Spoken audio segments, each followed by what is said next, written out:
District number 47, in conjunction with 225 in Boone County, Township in Dayton, is to remove the top box and replace protective fence around the hole, and then see if it works when it rains. That's all. Mr. Chairman, I move to accept the drainage repair. I'll second that motion, Mr. Chairman. Okay, it's been moved and seconded that we accept and place on file the drainage repair. Any discussion? All in favor say aye. Aye. Opposed? Item number 2 passes. Item number 3, receive and place on file the manure management plan updates of Mike Pearson's corner site in section 35, Fulton Township, and Mary's site in section 6, Clay Township. Mr. Chairman, I'll move item number 3. I'll second. It's been moved and seconded. Do we have any discussion? Seeing none, all in favor say aye. Aye. Opposed? Item number 3 passes. Item number 4 is to accept the resignation of Ricky Koshorn, Veterans Affairs Commissioner. Mr. Chairman, I'll move item 4. Second. Been moved and seconded. Do we have any comments or discussion on this? Okay, seeing none, I'll call for a vote. All in favor say aye. Aye. Opposed? Item number 4 passes. Item number 5 is to receive and place on file Webster County Central Service Cost Allocation Plan for fiscal year 2013 and authorize the chair to sign the certificate of said plan. Mr. Chairman, I move item number 5. Second that motion, Mr. Chairman. It's been moved and seconded. Do we have any discussion, questions? Seeing none, all in favor say aye. Aye. Opposed? Motion passes. Item number 6, approve request from the City of Vincent to abate taxes for parcel number 0422452001, located at 301 South First Street, obtained by the city by quit claim deed on February 28, 2014. Mr. Chairman, I'll move item number 6 as read. I'll second. Been moved and seconded. Do we have any questions or discussion on this? Yeah, this is the old schoolhouse in Dayton, in Vincent. Okay. This town's getting that over and we're gonna have it torn up. Okay. All in favor say aye. Aye. Opposed? Item number 6 passes. Item number 7, receive and place on file a letter of request from Ben Luce to waive permit penalties. Mr. Chairman, I'll move item 7. I'll second. It's been moved and seconded. Do we have any discussion? I will say that we've asked our county attorney to give an opinion on his requests so that the board can decide what to do. This is a separate issue, Mr. Chairman. Mr. Luke is asking for an agricultural exemption, in this case, that the planning department does not feel that he qualifies for. So I will be sending him a letter, and then if he wants to appeal that, he can appeal to the Board of Adjustment. You can appeal to the board. Yeah. So his letter to us really is not an action item for us until he would want to appeal. If he had to appeal the Board of Adjustment opinion, would that be through the court system then? Correct. Okay. So all we need to do really is receive and place on file. Thank you. All in favor, say aye. Aye. Opposed? Item number 7 passes. Item number 8, receive bids for demolition at 2102 South 15th Street, Commercial Club Subdivision, Lot 2, Fort Dodge, Iowa. Mr. Chairman, I move item number 8. Second the motion, Mr. Chairman. It's been moved and seconded. Do we have any discussion, explanation? Yes, we received 2 bids on this project. The first bid from D&L Metal was $5,400, and the second bid from Chris Dinkog was $4,000. We've used both contractors in the past, and we've had no problems with either one. Okay. Do you have a recommendation? Take a look at it. Keep taking the recommendation is to take the lowest bid. Would it be appropriate to ask for a motion just for such? I'll make a motion to accept Mr. Nicholas' bid of $4,000. Yes, he can. It's not his company. Second. Been moved and seconded. Do we have any discussion? All in favor say aye. Aye. Opposed? Motion passes. Item number 9, authorize authorize the chair to sign contract for demolition services. No, we just took care of it. Item number 10. Oh, you just laughed. You, okay, we get it. Item number 10. Approve and authorize the chair to sign a utility permit from Mid-America Energy to extend overhead electric lines approximately 700 feet west of 1787 and 175th Street in Section 8, Township 89 North, Range 27 West, Douglas Township. Mr. Chairman, I move item number 10. I'll second the motion, Mr. Chairman. Okay, it's been moved and seconded. Do we have any discussion or questions for Mr. Will? Seeing none, all in favor say aye. Aye. Opposed? Get that through. Item number 10 passes. Item number 11. Approve application and permit from Dino's Road Dust Control to apply dust control treatment in 2014. Chairman will move item number 11. I'll second. It's been moved and seconded. Any discussion on this item? Seeing none, all in favor say aye. Aye. Opposed? Item number 11 passes. Item number 12 is not an action item. We have Michelle De La Riva, Executive Director of Community and Family Resources, to provide information and discuss consideration of a current burn justice assistance grant opportunity for Webster County. Thank you for having me. Appreciate it. I'm actually here on behalf of Judge Welke, because this project is actually his project. The Family Treatment Court project is something that Webster County started about 5 months ago. I want to give a little background on what Family Treatment Court is. Family Treatment Court basically is a collaboration of service providers that are working together in order to decrease the number of people who are having their children taken away during the China process. I'm assuming that you guys kind of know what the China process is. Judge Welke had come to us again about 5 months ago talking about this project because there's been a pilot project here in Iowa for the last 6 years. And in the pilot project, what they found is that by bringing all the providers together, they were able to actually reduce the number of children being removed. In the project, basically what happens is the parents are then required to come in for the family treatment court with a regular judge. They are also given a parent partner through DHS. They are provided with a treatment provider, which is what CFR is doing as part of this project. And every week they come together for a session where the parent comes in and talks about what they have done during the past week to increase their success. There are several goals for the parents, such as obtaining employment, going back to school, if that's one of the things that they need to do in order to obtain employment, come to treatment and actually participate. Sometimes we have people coming in for treatment that aren't actually really fully participating. And then also working with their parent partner. And the parent partner really is a matchmaking situation. For those of you who aren't familiar with parent partners, it's run through Children and Families of Iowa here in Fort Dodge. And parent partners are people who are in recovery. So then they are hired to come and work with those who have had difficulties. What is different about this program, because we certainly have done programs like this throughout history, where you have these teams of collaboration where mental health come together and substance abuse treatment providers and their DHA's case manager, and we come up with these great plans in order to help people to make a change. What's different is the judge being involved and the judge holding this client accountable. We also only take clients who have had unsuccessful treatment in the past. So for an example, right now we have one client that has been in the program the entire time. This is the 3rd time she's been involved with DHS, and she's in the process of, her child was removed, and she's in the process of getting this child back. Her first child is 9 years old, and that one, her parental rights was terminated 8 years ago. She has a 5-year-old as well, where her parental rights were also terminated, and then this child is 9 months old.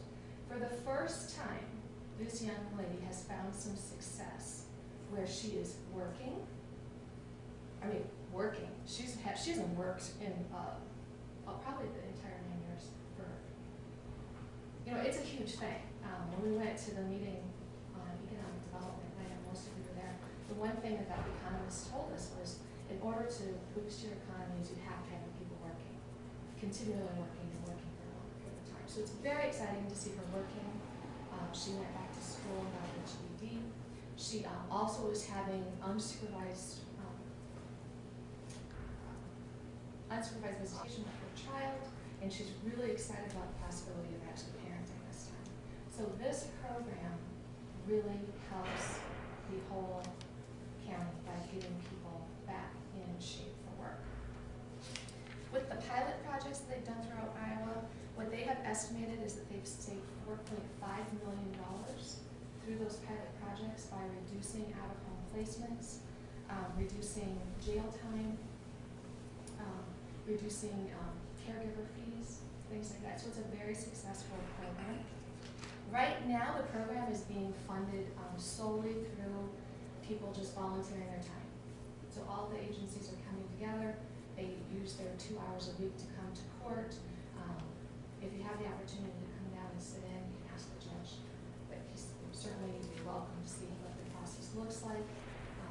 The ladies and gentlemen, because there are some participants in our map, come in, they talk about what they've done, they're giving praise for the things they've done well, and then they're also giving sanctions for things that they have not done well.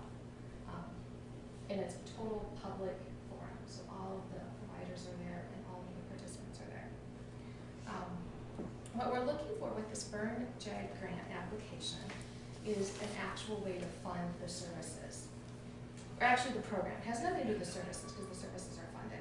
What we're looking at is ways that we could actually pay for the judge's assistance time. So currently Kelly is coming on her own time, so I think that's kind of what a salaried employee does, is you just add more to your plate. It's also a way that we could have a case manager involved to kind of keep track of how successful the program is or unsuccessful that it is. Incentives are the biggest thing. Right now, Darren Driscoll, who is an attorney here in town, has been working going around to service groups, presenting to those service groups about family treatment court, and then trying to just get donations. And he's been very successful in that, but you can only ask so many times before people say, like, I've already donated. So what we're looking for is about $100 a week to spend on incentives. Incentives are things such as Starbucks cards, it could be going out to Fort Frenzy, swimming pool passes, things like that that it can do as a family. Parking has been an issue. For those of you who know, sometimes around here there is a difficulty with parking, so some of our participants have actually been giving parking tickets. So we're looking at being able to provide some dollars for parking. Emergency funding for those who maybe can't bring the 5 of their children because they owe back energy bills, or perhaps they need money for a down payment for their apartment. And then just basic paper and supplies. I have a very tentative budget. So don't take this, we just put it together based on kind of the information that we currently have. The trick with this grant is it has to be submitted by a state entity, such as the county or the city.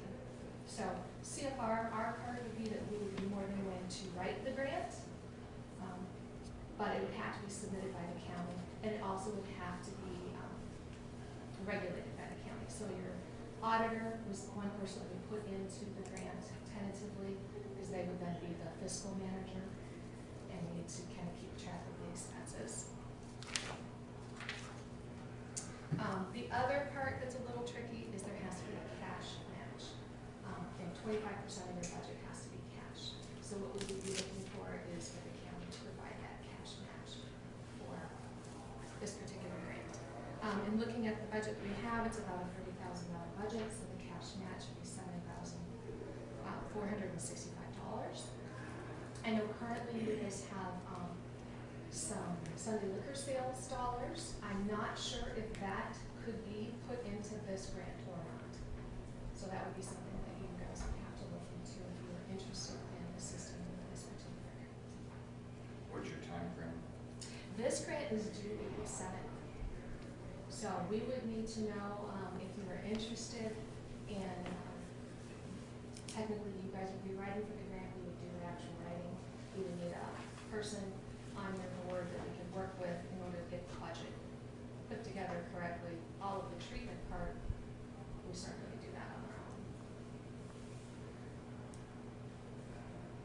So it's a quick write.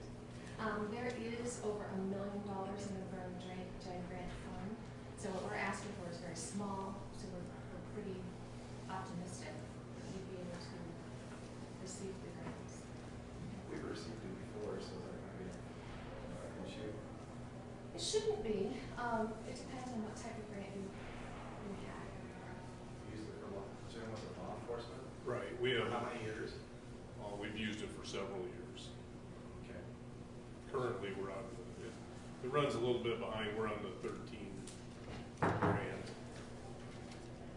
This particular burn grant is specifically for family treatment hours. So as long as, and we can certainly check that. We have no details on that. It's under the same, I think it'd probably be, without looking at yours, it'd be under the same guidelines, but it would be, it's the same, only separate, so to speak. It's actually federal money that's issued by the state. Correct. So,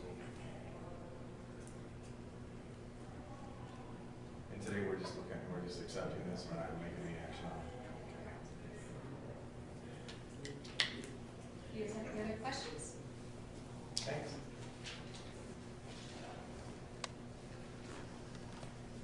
Okay. Any other questions? Moving on, item number 13. You're the next presenter. I'm 13. Well, come on up, 13. I'm feeling pretty lucky here. You know, I'm at St. Patty's, we just lucky 13. So, You want to introduce yourself? yes, I will. Just a second here. I just have a few things for you guys. My name's Aaron McCone. I am brand new to Berry Hill. I started in December and brand new to Fort Dodge, actually. I closed on my house on Friday. So I'm really looking forward to being a resident here and not having the family live in one place and be working another.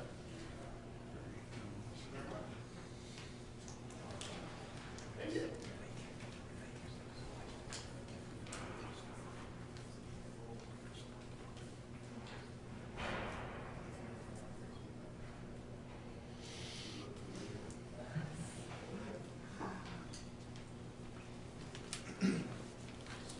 Well, and basically, I just wanted to come here and introduce myself, tell you a little bit about the type of things that I hope to accomplish at Berry Hill, and then tell you a little bit about the Integrated Health Home Project, which is kind of our first big initiative that I've been on board with Berry Hill concerning. But before I do, I just want to say I really want to thank you guys for all you've done for Berry Hill's clients. I also want to thank you guys for all you do for the community. As an outsider coming into Webster County, I'm really impressed with what I see going on here.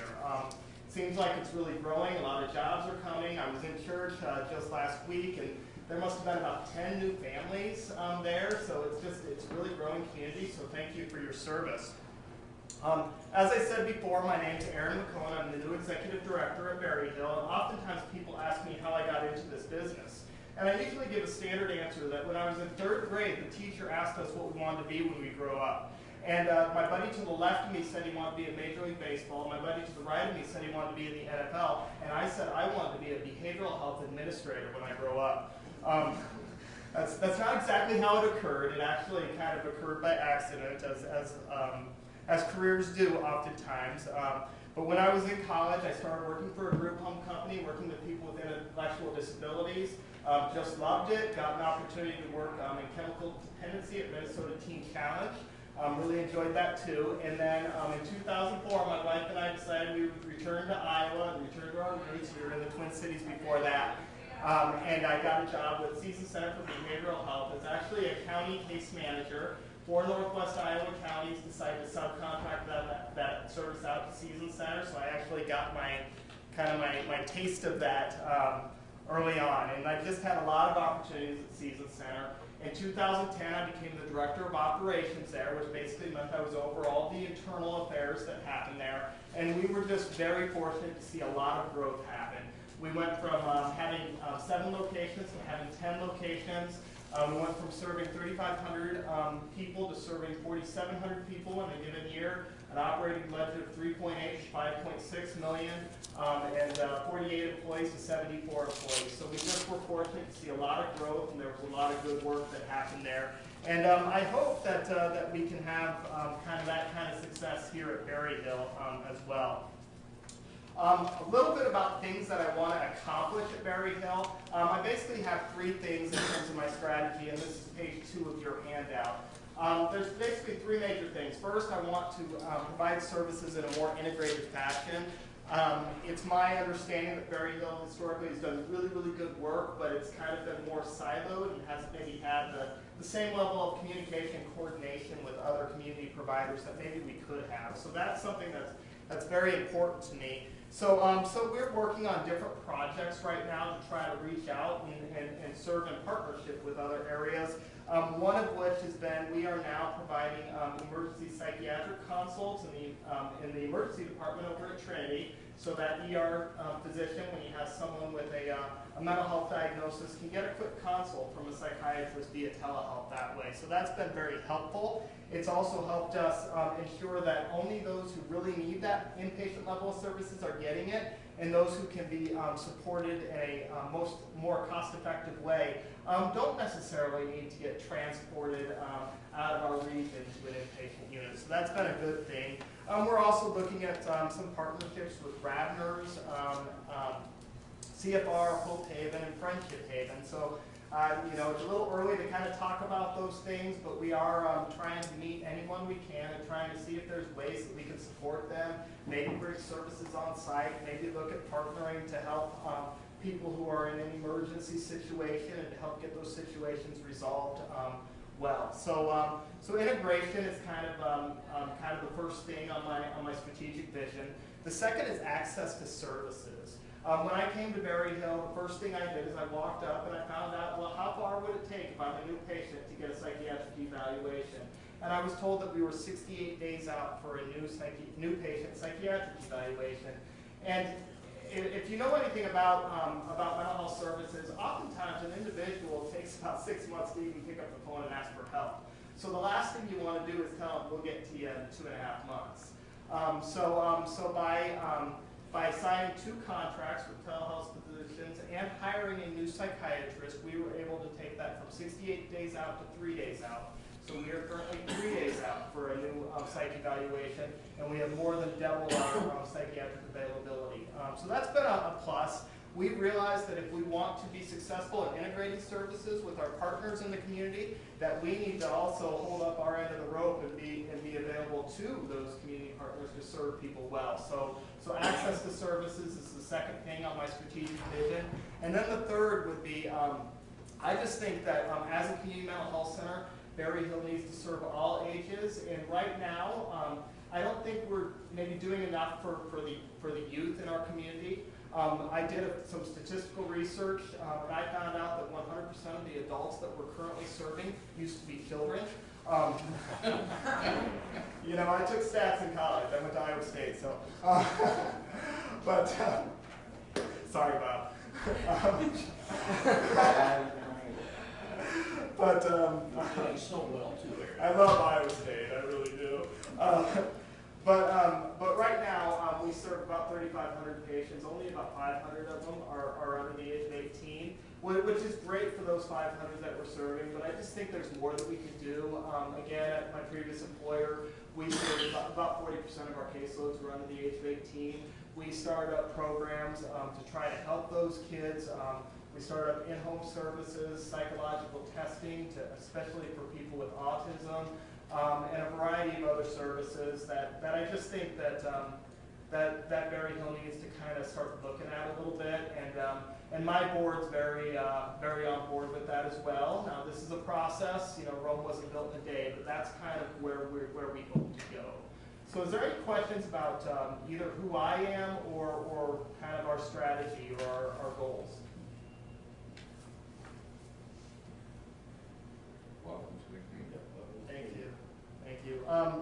I'll just then talk a little bit about the Integrated Health Home. The Integrated Health Home is a new project for Berry Hill and for our region. The state of Iowa has been transitioning away from targeted case management or county case management for folks with mental health issues into a new system called the Integrated Health Home to ensure that those folks' needs are being taken care of. And the idea is primarily to integrate the behavioral health services with the medical services. Now, we want to integrate other things as well. We want to integrate substance abuse and other great service providers out there, but the main focus is really the medical.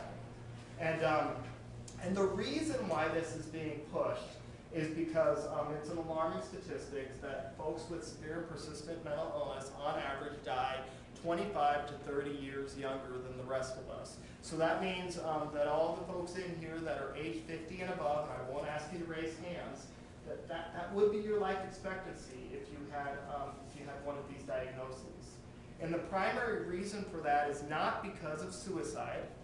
It's actually primarily because of unmet medical needs. It's because they haven't been getting their diabetes in line. It's because of obesity that oftentimes is caused by the medications that they're on.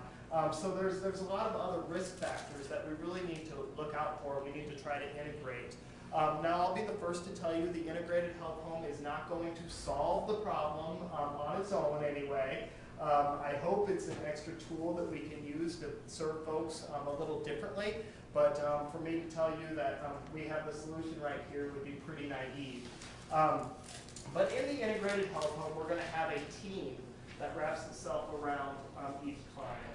So it's a little bit different than targeted case management, which again I did, and I love targeted case management. But targeted case management is more one targeted case manager per client. So every client has one access point. In the Integrated Health Home, every client has one team that they're dealing with, and that team includes medical professionals who are RNs. It includes peer support specialists who are folks that have had a mental health diagnosis in the past and kind of serve as a mentor. And it includes social workers who would be very similar to what our current case managers are. So that team essentially is responsible for ensuring that the folks don't fall through the cracks.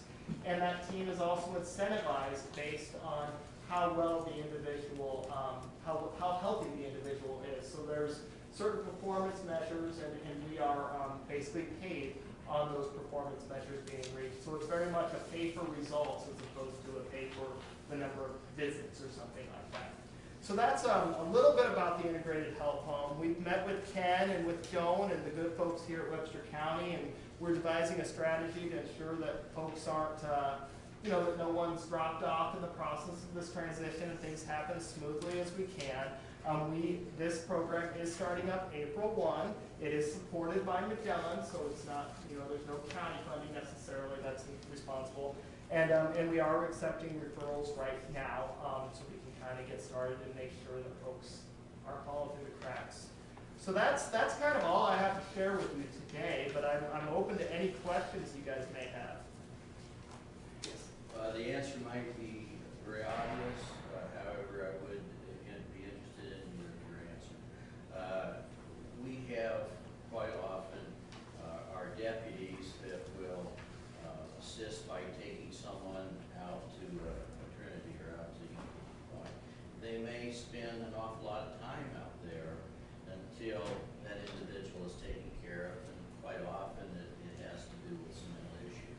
Will your department and your program assist in moving that along and creating a more quick way of dealing with these people? Yeah, I don't know if the answer is obvious. I want to say that would be a primary goal of the IHH per se, but we are looking at another initiative, which again is pretty early. In fact, my board hasn't been informed, so I don't want to get too into that, about possibly trying to create another point of entry so the ED doesn't have to be that place to get that screening. That perhaps the screening could be done by a licensed psychiatrist outside the emergency department that could make a decision quicker, so that from there they can not wait in the emergency department for 4, 5, 6 hours to make sure that screening process is done. So again, I hate to I hate to kind of answer the question and not really answer it, but the truth is there's a lot of moving parts with this project that we're still working on. But I wouldn't necessarily say the integrated health home would be the primary goal to fix that. I'd say it'd be more of another project that we're working on for the emergency services side. I see. Great question. You can tell he's an Iowa State grad. He's always thinking. Get that in minutes. We're very glad that you came and have presented to us today. We appreciate that. We're glad that you joined our community. Anyone else have any questions? We look forward to your ongoing relationship with Mr. Singer. We really think that will be really beneficial. You bet. I'd just say as things come forward, you have my contact information. Feel free to contact me if anything related to mental health comes up. I'd be happy to help. Thank you. Thank you. The next item on the agenda is 11 o'clock. I don't have a question, I just wanted to comment on what he was discussing. I'm Jen from the Health Department, and we are also working with the Berry Hill Center through our Community Care Team Project Initiative to help coordinate services provided to the citizens of Webster County. Good. We're a great partner. Okay. Next item on the agenda is an 11 o'clock presentation from Tom Schultz, representing Group Services. Tom's here. Yeah. I got you early. Well, I think we can move the time, and since you're next on the agenda, we can ask you to come forward. Right? What's that? That's a county term. Is that a problem? People may be anticipating that it's going to happen at 11. Okay. I'm sure they'll be walking through the door. Okay, so Tom, I'm going to ask you to have a seat. Sure. No problem. False alarm. But it certainly is good to have. This usually is what happens to make people. Is it? We'll have a big rush at 11, I'm sure. I'm sure, and I'm afraid it might be the other direction. Okay, we will move on. This is an opportunity for citizens to address the board with any items that are not on the agenda. Does anyone care to step forward and address the board at this time? Well, I just want to back up and say in regard to the resignation of Ricky Gosshorn, we did appreciate her service, and I am happy to see that you are sending her a certificate and a very nice letter, and commissioners will be doing the same, so thank you for that. She was especially helpful in hiring a new director, I will let you know. Have you found somebody to take her place yet? No. Yeah. Just beginning, we're working through Amy to get that done. All right. Anyone else care to address the board today? Okay, and now would be the time for Board of Supervisors Committee reports. Do you have anything that gentlemen went to ISAC? Mark and I went to ISAC last week, very informative meetings about gas tax, broadband, retiring. What else? Bill Mundley was there to give a good talk on what's going on at the Capitol. So yeah, really good. Very educational. I want to thank Bob for going to my CDB meeting, and Merrill went to Crime Stoppers for me, so I appreciate that. You got any goals there? I was looking at.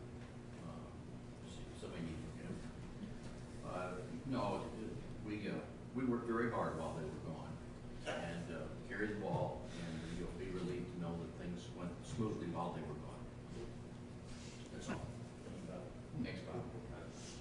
Okay, at this time, I'm going to call a recess until 11 o'clock so that we can make room for the public who's going to flock in the board. The onslaught.